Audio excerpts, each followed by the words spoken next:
Welcome back to Nishi princess channel. காலையிலேயே இவங்க 8 மணிக்கு இன்னைக்கு வீக்லி ஆஃப்ன்றதுனால லேட்டாக தான் எந்திரிச்சேன். ஸோ எந்திரிச்ச உடனே எனக்கு பார்சல் வந்தது. அமேசானில் தான் ஆர்டர் பண்ணியிருந்தேன். ஸோ எனக்கு வந்துட்டு ரீபப்ளிக் டே ஆஃபர் இருந்ததுனால ஸோ பண்ணுடா இதுதான் சான்ஸ் அப்படின்னு சொல்லிட்டு 50% ஆஃபர் இருக்கிறதுனால பண்ணிட்டேன். ஃப்ரிட்ஜ் ரொம்ப கன்றாவியாக இருக்குங்க. ஸோ கண்டிப்பாக அதை லீவ் இருக்கிற அன்னைக்கு ஆர்கனைஸ் பண்ணணும்னு நினச்சேன். அதுக்கு தகுந்த மாதிரி கரெக்டாக நான் ஆர்டர் பண்ணி மறுநாளே வந்துட்டு எனக்கு வீக்லி ஆஃபர் இருந்துச்சு. எப்படி இருக்கு தயவு செஞ்சு யாரும் எனக்கு திட்டிக்காதீங்க, ஏன்னா என்னோட வேலை அந்த மாதிரி. ஸோ இதில் வந்துட்டு என்னைக்காவது லீவ் இருக்கும் போது தான் கை வைக்க முடியும். ஸோ இன்னைக்கு என்னோட வீக்லி ஆஃப்னா என்ன, லீவ் இருக்கும், ரெஸ்ட் எடுக்கணும். ஸோ வாரம்லாம் கஷ்டப்படுறோம், ஒரு நாள் லீவு கொடுத்து நம்மளுக்கு வந்துட்டு ரெஸ்ட் எடுக்க டைம் கொடுக்குறாங்க. ஆனா பெண்கள் நம்மளுக்கு ஒரு நாளாவது ரெஸ்ட் கிடைக்குதா? பாத்திரம் பார்த்தீங்களா? நெக்ஸ்ட் பாப்பாக்கு வந்துட்டு வெஜிடேபிள் சூப் ரெடி பண்ணியிருக்கேன். ஸோ பீட்ரூட், கேரட், அதுக்கப்புறமா கீரை போட்டு வெஜிடேபிள் சூப் அவளுக்கு ரெடி பண்ணி அவளுக்கு கொடுத்ததுக்கு அப்புறமா இது எல்லாமே பாத்திரத்தோட பாத்திரமா வாஷ் பண்ணிட்டு, ஸோ கீழேயே இருந்தா கண்டிப்பா அது ஆறாது. இன்னைக்குள்ள இந்த வேலையும் நம்மளால முடிக்க முடியாது. என்ன ஐடியா தோணுது, மொட்டை மாடிக்கு போடா செம்மையா வெயில் காயுதுன்னு சொல்லிட்டு காய வச்சு எடுத்து வந்தாச்சு. எடுத்துட்டு வந்துட்டு ஸோ கையோட கையா இதை வந்துட்டு எல்லாமே எடுத்து கீழே போட்டு ஒரு வழி ஆக்கி இன்னைக்கு ஃப்ரிட்ஜை கிளீன் பண்ணியே ஆகணும்னு சொல்லிட்டு எடுத்து ஃபைனலா ரெடி பண்ணிட்டு இருக்கேங்க. எனக்கே என் ஃப்ரிட்ஜை பார்த்தா கோவமா வந்தது. என்னடா இது இப்படி இருக்கே, அவசரத்துல நம்ம எடுக்கும் போது தோண மாட்டேங்குது. நிதானமா என் ஃப்ரிட்ஜ் எப்படி இருக்குதுன்னு பார்க்கும் போதுதான் எனக்கே இப்படி இருக்கே என் ஃப்ரிட்ஜ் அப்படின்ற மாதிரி எனக்கே அசிங்கமா இருந்துச்சு. ஒரே பப்பிஷயமா போச்சுங்க ஃப்ரிட்ஜை பார்த்த உடனே. என்னடா இப்படி வச்சிட்டு இருக்கோமே நம்ம அப்படின்னு சொல்லிட்டு. ஸோ ஒவ்வொன்னா என்னென்ன தேவையில்லாதது, கொஞ்சம் காய்கறி எல்லாம் மிச்சம் இருக்கும் இல்லையா, அதெல்லாம் எடுத்து தூக்கி போட்டுட்டு தேவையா இருக்கிற ப்ரொக்கோலி பாருங்களேன், லாஸ்ட் அந்த ஸ்டெம்மை மட்டும் வச்சிருக்கேன். அவசரத்துல பண்றது இது எல்லாமே. இன்னொரு ப்ரொக்கோலி. ஸோ இது எல்லாமே கொஞ்சம் செஞ்சுட்டு, எல்லாமே பாப்பா கோசரம் வாங்குறது. ஸோ கொஞ்சம் செஞ்சுட்டு மிச்சம் இருக்கிறது தேவையில்லாத பூக்கள் எல்லாம் பாருங்க, வாடி போன பூக்கள் எல்லாம் என் ஃப்ரிட்ஜில் தான் ஸ்டோர்ல இருக்கு. ஸோ எல்லாத்தையுமே எடுத்து எது வேண்டான்னு சொல்லி தூக்கி போட்டதாச்சுங்க. இப்படிதான் தேவை எது தேவையில்லை எதுன்னு சொல்லி பார்த்து அன்வான்ட் வேஸ்ட் எல்லாம் எடுத்து போட்டேன். ஃபைனலா எல்லாம் எடுத்து போட்டதுக்கு அப்புறமா வெளியில எடுத்து வச்சுட்டு தொடச்சி விட்டுட்டேன். நீட்டா தொடச்சி விட்டதுக்கு அப்புறம் எப்படி பளபளன்னு மின்னது இல்லை. ஸோ அடுத்து ஆர்கனைஸ் பண்ணி பார்க்கலாமா, எப்படி இருந்த ஃப்ரிட்ஜை எப்படி ஆர்கனைஸ் பண்ணியிருக்கேன் பாருங்க. சிலதெல்லாம் வந்துட்டு பாக்ஸ்ல அடங்கிடுச்சு, பட் ஆனா சில பொருட்கள் எல்லாம் பாக்ஸ்ல அடங்கல. ஸோ பாக்ஸ்ல இல்லாத பொருட்களை வந்துட்டு நான் என்ன பண்ணேன்னா கவர்ல தான் வச்சாகணும். சொரக்காய், அந்த மாதிரி காலிஃப்ளவர், அதெல்லாமே கவர்ல போட்டு அந்த வெஜிடபிள் பாக்ஸ் இருக்கு இல்லைங்களா, அதுக்குள்ள வச்சுட்டேன். மிச்சது எல்லாமே எது பாக்ஸ்ல அடங்குற மாதிரி இருக்கோ அந்த வெஜிடபிள்ஸ் எல்லாம் போட்டு நீட்டா இப்படிதான் ஆர்கனைஸ் பண்ணிருக்கேன். இதுதான் ஃபைனல் லுக். பண்ணி எடுத்ததுக்குள்ள செம பசி வந்துடுச்சா. பசி வந்ததுக்கு அப்புறம் என்ன சமையலுக்கு என்ன பண்ணலான்னு யோசிச்சேன்னா புளிக்குழம்பு செய்யலான்னு காலையிலே காரம் பண்ணி ஊற வச்சாச்சு. அதுக்கு பெரிய வெங்காயம், சின்ன வெங்காயம், கொஞ்சமா பூண்டு, ஒரு 10 பல் பூண்டு, சின்ன துண்டு இஞ்சி, அப்புறம் ஒரு 4 தக்காளி, ஒரு பச்சை மிளகாய், கருவேப்பிலை, இதுதான் ரெடி பண்ணி கட் பண்ணி வச்சேன். காய்கறி பாத்தீங்கன்னா கத்திரிக்காய் பின்ன நூக்கல் தான் எடுத்திருக்கேன். உருளைக்கிழங்கு இல்லை. ஸோ அதனால இதை வச்சுதான் இன்னைக்கு செய்ய போறேன்.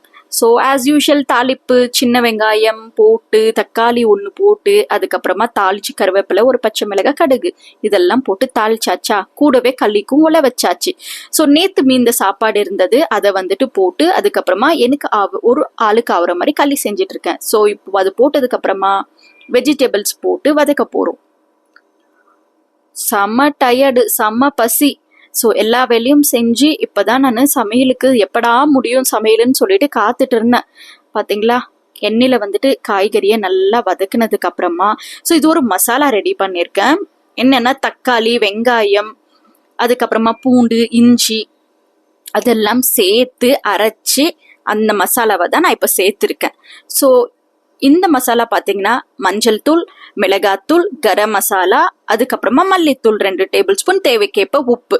ஸோ சாம்பார் தூள் காலி ஆயிடுச்சு, அது கவனிக்காம விட்டுட்டேன். அதனால தான் மிளகாத்தூள் சேர்த்துருக்கேன். குழம்பு தூள் இருந்திருந்தா குழம்பு தூள் தான் சேர்த்துருப்போம். புளி குழம்புக்கு இல்லாத காரணத்தினால இருக்கிறத வச்சு நான் சமைச்சிட்டு இருக்கேன். பட் ஆனால் டேஸ்ட் ரொம்பவே நல்லா இருந்தது. இதுவுமே நல்லா தான் இருந்தது. அடுத்து பாத்தீங்கன்னா காராமணி சேர்த்துட்டு இருக்கேன். ஸோ காராமணி ஊற வச்சா 1 விசில் 2 விசில்லே சூப்பரா வெந்துடும். ஃபைனலா புளி தண்ணி. ஸோ இப்போ வந்துட்டு என்ன பண்ணணும், உப்பு காரம் நம்மளுக்கு தேவைக்கேற்ப தண்ணி ஊத்தி விசில் விட்டா 2 விசில்ல சூப்பரா குழம்பு ரெடி, களியும் ரெடி. இது என்ன, சூடான களி அது கூட புளி குழம்பு. யாருக்கெல்லாம் இந்த காம்பினேஷன் பிடிக்கும்?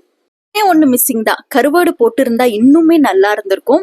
ஸோ அன்பார்ச்சுனேட்லி எங்க வீட்டுல கருவாடு இல்லை. ஸோ அதனால இந்த காராமணி புளி குழம்பே செம்ம சூப்பரா இருந்துச்சு. சூடான களி அது கூட சுட சுட காராமணி குழம்பு, கத்திரிக்காய் போட்டு சூப்பர் களி, அதுக்கப்புறமா புளி குழம்பு செம்ம காம்பினேஷன். ஸோ பசியில எப்படி சாப்பிட்டுட்டு இருக்கேன் பாருங்களேன். அடுத்து வந்துட்டு பாத்தீங்கன்னா ஸோ கொத்தமல்லி கருவேப்பிலை எல்லாமே கவர்ல தான் இருந்தது. ஸோ இப்போ வந்து பாக்ஸ் வாங்கிட்டோம் இல்லையா, ஏன் நம்ம வந்துட்டு அந்த டைம் சேவர் பண்ணிக்கலாம். ஸோ ஃப்ரீயா இருக்கிற நேரத்தில் அது வந்துட்டு எல்லாமே கிள்ளி போட்டு வச்சிருந்தா நம்ம ஒர்க் பண்ணும் போது, நம்ம ஃபாஸ்டா குக்கிங் பண்ணும் போது நம்மளுக்கு வந்துட்டு யூஸ்ஃபுல்லா இருக்கும்னு சொல்லிட்டு என்ன பண்ணேன்னா இருந்தது எல்லாம் வந்துட்டு கிள்ளி போட்டு ரெடி பண்ணி வச்சிட்டு இருக்கேன். ஸோ இன்னைக்கு ஒரு நாள் ஆஃபே முடிஞ்சிருச்சு. வீக்லி ஆஃப்னு தான் பேரு, எனக்கு எந்த ஆஃபுமே இல்லை. வீட்டில் ஃபுல்லு பிஸி. அடுத்து வந்துட்டு கிச்சன்ல என்ன பண்ணலாம்னு யோசிச்சு ஏதாவது சேஞ்சஸ் பண்ணோம். அந்த உப்பு ஜாடி இருக்கிற இடத்துல தான் இன்னொரு ஸ்டாண்ட் இருந்தது. ஸோ அந்த இடத்த வந்துட்டு நம்ம குறைக்கலாம்னு சொல்லிட்டு அதை வந்துட்டு இன்னொரு கார்னருக்கு இந்த மாதிரி மாத்தி வச்சிருக்கேன். ஸோ கண்டிப்பா இது யூஸ்ஃபுல்லா இருக்கும்னு நினைக்கிறேன். கொஞ்சம் வந்துட்டு இடம் சேவ் பண்ண மாதிரி ஃபீல் இருக்கு. ஸோ ஒர்க் பண்ணும் போது தான் தெரியும் அது.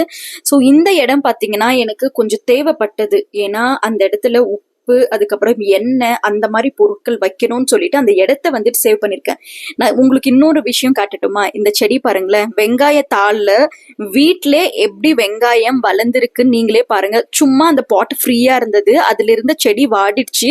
ஸோ இந்த வெங்காயத்துக்கு ரூட் வந்ததுனால வச்சு பார்த்தா எவ்வளவு அழகா, எனக்கே ஆச்சரியமா இருக்கு. வீட்டிலே எவ்வளவு அழகா வளர்ந்துருக்கு பாருங்களேன். இப்படிதான் வீக்லி ஆஃப் வந்துட்டு என்னது போச்சு. இன்னும் முடியல, இன்னும் என்னென்ன வேலை இருக்குதுன்னு சொல்லட்டுமா? இன்னொன்னு வந்துட்டு பாத்தீங்கன்னா துணி எப்படி கூஞ்சி கிடக்குது, அது அப்படியே நான் பேக் கேமரால காமிச்சிட்டு நான் வரேன். பாத்தீங்களா, இந்த துணியெல்லாம் மடிச்சு வைக்கணும். நெவர் மைண்ட், இந்த வேலை எப்பயுமே நம்ம செய்யறதுதான், எல்லா பெண்களும் செய்யறதுதான். எல்லாருமே வேலைக்கு போற உமன்ஸ் இப்படிதான் நம்ம ஃபேஸ் பண்ணிட்டு இருக்கோம். நம்மளோட ஃபேமிலிக்கு நம்ம செய்யறது கண்டிப்பா அது ஒரு சந்தோஷம் தான். ஸோ என்னோட குடும்பத்துக்கு நான் செய்யறதுமே எனக்கு மிகப்பெரிய சந்தோஷம் தான். ஸோ அடுத்து மிச்சம் இருக்கிற வேலை வந்துட்டு பாத்தீங்கன்னா பாப்பாக்கு வந்துட்டு நான் தொடச்சு விடணும். அதுக்கப்புறமா பாப்பாக்கு சாப்பாடு கொடுக்கணும். அடுத்து சீக்கிரம் படுத்து எழுந்தாதான் காலையில சீக்கிரம் எழ முடியும். ஸோ அதனால ஃபாஸ்டா சீக்கிரம் வேலையை முடிச்சுட்டு படுக்கணும். படுத்து எழுந்தாதான் நாளைக்கு ஃப்ரைடே. ஸோ ஃப்ரைடேக்கான பூஜை வேலை எல்லாம் இருக்கும். ஸோ அது முடிச்சுட்டு எனக்கு 8 மணிக்கு லாகின் பண்ணிட்டு அடுத்து என்ன பண்ண போறேன்றத நெக்ஸ்ட் வீடியோல பார்க்கலாம்.